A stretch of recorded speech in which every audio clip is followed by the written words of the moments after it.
মেথছৰ next MCQ টো আগৰ দৰে সিমিলাৰ জাস্ট ইয়াতে এটা বস্তুৰ পৰিৱৰ্তন ঘটিব এটা চেঞ্জিং আহিব 5,-6 আৰু -1,-4 বিন্দু সংযোগী ৰেখাখণ্ডক y অক্ষই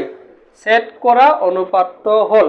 ইয়াতে আগত কি আছিল y অক্ষৰ ঠাইত এটা বিন্দুৰ স্থানাংক দিয়া আছিল বাট এবাৰ কি দিছে ডাইৰেক্টলি এক্সিছৰ নাম দিছে y অক্ষ The ratio in which the y-axis divides the line segment joining the points 5,-6 and -1,-4 is. হৈছে both Assamese and English medium student বুজি পাইছে কনসেপ্ট ইয়াত আগতে কি আছিল বিন্দু আছিল বৰ্তমান কি আছে y অক্ষ y axis তেতিয়া হলে এনেকুৱা অংক আমি কেনেকৈ সলভ কৰিম একোনা ইয়াত ভয় কৰিবলগীয়া চিন্তা কৰিবলগীয়া ফৰ্মুলা হেইটোই ফৰ্মুলা আমি খটাম যদি ৰেশিওটো বা অনুপাতটো আমাক দিয়া নাই তেতিয়া হলে আমি কি ধৰিম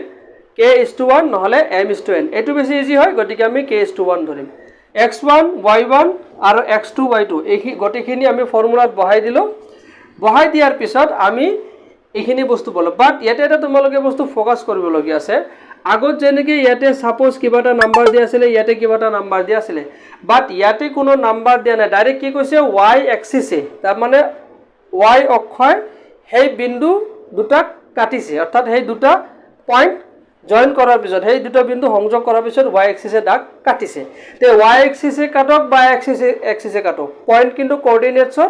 দুটাই স্থানাংক থাকিব দুটাই কোঅৰ্ডিনেট থাকিব এটা আছে x এটা আছে y আমি সকলোৱে জানো যে y এক্সিস যেটো মানে ভাৰ্টিক্যালি থাকে ঠিক আছে যেটো ভাৰ্টিক্যালি থাকে সেই y এক্সিসত x ৰ কোঅৰ্ডিনেট অলৱেজ 0 y ৰ কোঅৰ্ডিনেট যিকোনো হ'ব পাৰে বাট x ৰ কোঅৰ্ডিনেট 0 সিমিলাৰলি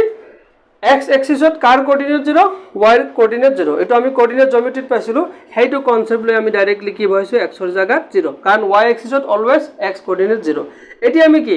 এটোৰ লগত এটো ইকুৱেল এটোৰ লগত এটো ইকুৱেল ইয়াৰ আগৰ ভিডিওত বুজাইছো এতিয়া